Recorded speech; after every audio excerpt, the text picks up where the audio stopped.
তো রাজ্যে কিন্তু বন্ধুরা নাটকের শেষ নেই। আশা করি আমরা সকলেই জানি নাটকের উপর নাটক শুধুমাত্র চলতেই রয়েছে। তো কিছুদিন আগে একটা আপডেট পাওয়া গেছিলো, অবশ্যই আমরা কিন্তু স্থগিতাদেশ জারি করেছেন, ঠিক আছে। এই যে নতুন লিস্ট প্রকাশিত করেছিল কমিশন, এবং আপনাদের এই যে 100 পয়েন্ট রোস্টার একটা বের করেছিল তো সেটা কিন্তু স্থগিতাদেশ জারি করেছেন হাইকোর্ট, ঠিক আছে। তো সে কিন্তু এখন চ্যালেঞ্জ করবেন আশা করা যায়, সুপ্রিম কোর্টে যাচ্ছেন রাজ্য সরকার। তো রাজ্যে কিন্তু আসলেই নাটক কিন্তু শেষ নেই। তো গ্রুপ সি গ্রুপে একটা ব্রেকিং আপডেট রয়েছে সকল চাকরিহারাদের এবং চাকরি প্রার্থীদের। অবশ্যই বন্ধু ভিডিও সম্পর্কে দেখুন, শেষ পর্যন্ত দেখুন।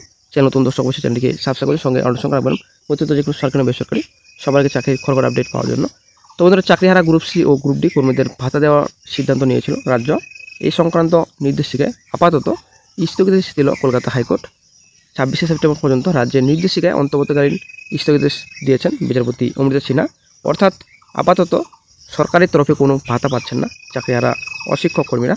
তো বন্ধুরা, এই যে কিছুদিন আগে 26শে সেপ্টেম্বর পর্যন্ত রাজ্যের নির্দেশিকা যে আপনাদের অন্তর্বর্তীকালীন স্থগিতাদেশ দিয়েছেন বিচারপতি অমৃতা সিনহা। এবার এই যে নির্দেশ দিয়েছেন অন্তর্বর্তীকালীন স্থগিতাদেশ, সেই নির্দেশ কিন্তু চ্যালেঞ্জ জানিয়ে রাজ্য সরকার কিন্তু ডিভিশন বেঞ্চে যাচ্ছে। একটা বিশাল বড় ব্রেকিং আপডেট বন্ধুরা। রাজ্যে কিন্তু আসলে নাটকের কিন্তু শেষ নেই, ঠিক আছে। নাটকের উপর নাটক চলতেই রয়েছে। আমরা সকলেই জানি যে এই যে 26,000 প্যানেল বাতিল হয়েছে, 26,000 চাকরি বাতিল হয়েছে। তো প্রচুর জলঘোলা ছিল, প্রচুর দুর্নীতি হয়েছিল প্যানেলে, তার জন্য কিন্তু আজকে 26,000 চাকরি বাতিল হয়েছে। বিশেষ করে গ্রুপ সি এবং গ্রুপ ডি কর্মীদের চাকরির ব্যাপারে তো প্রচুর কিন্তু জলঘোলা রয়েছে গ্রুপ সি গ্রুপ ডি প্যানেলে, ঠিক আছে। গ্রুপ সি গ্রুপ ডি কিন্তু ম্যাক্সিমাম কিন্তু দুর্নীতি গ্রুপ সি গ্রুপ ডি। তো তার জন্য কিন্তু এখানে গ্রুপ সি গ্রুপ ডি কোনো রকম কিন্তু বেনিফিটস পায়নি MFL-এ রাজ্য সরকারের। শিক্ষকরা কিন্তু 31শে ডিসেম্বর পর্যন্ত কিন্তু কাজ চালিয়ে যেতে পারবেন, চাকরি করতে পারবেন। কিন্তু ব্যাপারটা হচ্ছে গ্রুপ সি গ্রুপ ডির ক্ষেত্রে কিন্তু কোনো রকম নির্দেশ জারি করেনি সুপ্রিম কোর্ট। তো এই হচ্ছে ব্যাপার। সো অ্যাকচুয়ালি কিন্তু গ্রুপ সি গ্রুপ ডি কর্মীদের চাকরি চলে গেছে বলা চলে, ঠিক আছে। তারপর পরবর্তী কিন্তু স্টেপ নিয়েছেন রাজ্য সরকার, যদিও রাজ্য সরকারের প্রত্যেকটি স্টেপে কিন্তু কেস, ঠিক আছে, প্রত্যেকটি স্টেপে কিন্তু চ্যালেঞ্জ হচ্ছে, ব্যাপারটা হচ্ছে এখানেই।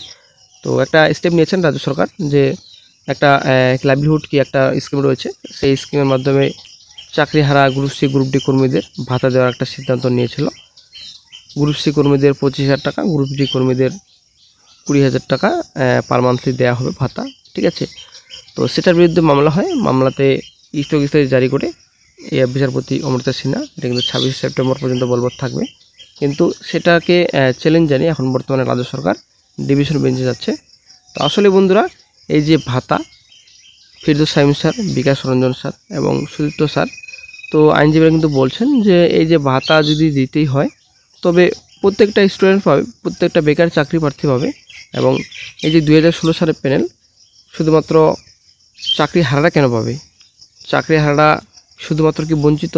এখানে বঞ্চিত চাকরি প্রার্থী প্রচুর রয়েছে, হাজার হাজার লাখ লাখ প্রচুর বঞ্চিত চাকরি প্রার্থী রয়েছে। তারা কেন পাবে না? শুধুমাত্র চাকরি হারারা কেন পাবে?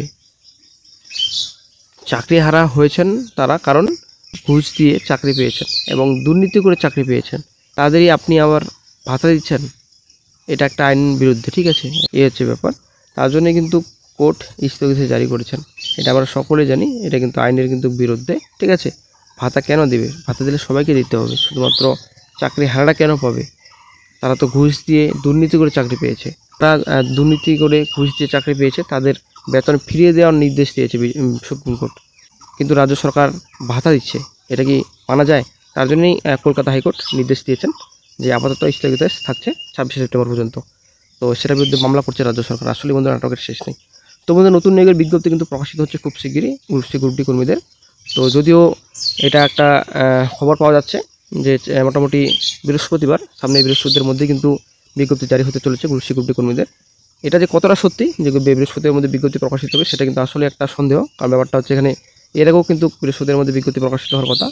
এটা আসলেই রাজ্য সরকার যে কী করছে, কোন বৃহস্পতির কথা বলছেন, এটা হচ্ছে ব্যাপার, কোন বছরের বৃহস্পতিবার, তো সেটা কিন্তু ক্লিয়ার কিন্তু বোঝা যাচ্ছে না, ঠিক আছে।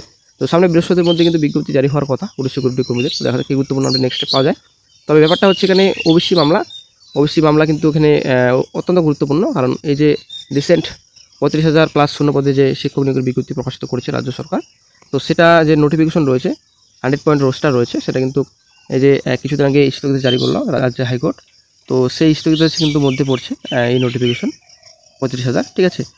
তো এই যে এখন বর্তমানে রয়েছে 100% রোস্টার মেনে কিন্তু তৈরি হয়েছে 2025 সালে যে 30শে মে প্রকাশিত হয়েছে নোটিফিকেশন শিক্ষকদের। তো একটা হচ্ছে ওই নোটিফিকেশন এখন উইথড্র হবে নাকি এখন এই যে অনলাইন আবেদন চলছে সেটা বন্ধ হবে, আসলে একটা গুরুত্বপূর্ণ এখানে ব্যাপার রয়েছে। আর না হলে কিন্তু আবারও কন্টেম্প্ট হবে। আর ব্যাপারটা হচ্ছে রাজ্যের যে আইন রয়েছে সে নির্দেশ দিয়েছেন, অন্তর্বর্তীকালীন স্থগিত জারি করেছেন, নির্দেশ না মানলে কিন্তু কমপ্লেন্ট হবে। ঠিক আছে, এখন প্রকাশিত হয়েছে কিছুদিন আগে, সেটার কিন্তু কোনো রকম নিশ্চয়তা নেই। একটা সামনে নোটিফিকেশন প্রকাশিত করে গ্রুপ ডি, সেটার নিশ্চয়তা কীভাবে থাকবে সেটা হচ্ছে ব্যাপার। যে 7% সংরক্ষণ মেনে কি গ্রুপ ডি বিজ্ঞপ্তি প্রকাশিত হবে নাকি 17% হিসেবে বিজ্ঞপ্তি প্রকাশিত হবে, সেটা হচ্ছে একটা গুরুত্বপূর্ণ পয়েন্ট। ঠিক আছে, গুরুত্বপূর্ণ ব্যাপার। তো রাজ্য সরকার যদি 17% করে তাহলে কিন্তু আবার কেস খাবে। ঠিক আছে, যদি 7% করে তবে ঠিক আছে, কোনো অসুবিধা না। তবে রাজ্য সরকার 7% সংরক্ষণ মেনে গ্রুপ ডি বিজ্ঞপ্তি প্রকাশিত করবে, এটা কিন্তু আসলে একটা প্রশ্নবোধক চিহ্ন। ঠিক আছে, এটা কিন্তু প্রশ্নবোধক চিহ্নের মাঝে দাঁড়াচ্ছে। কারণ ব্যাপারটা যেখানে রাজ্য সরকার তো হার কোনোদিনও মানতে চাইছেন না। ঠিক আছে, হার কিন্তু উনি মানবেন না। আর বিজ্ঞপ্তি প্রকাশিত হবে এটা আসলে একটা সন্দেহ বর্তমানে। তবে দেখা যাক বৃহস্পতির আগে বিজ্ঞপ্তি প্রকাশিত হয় কিনা।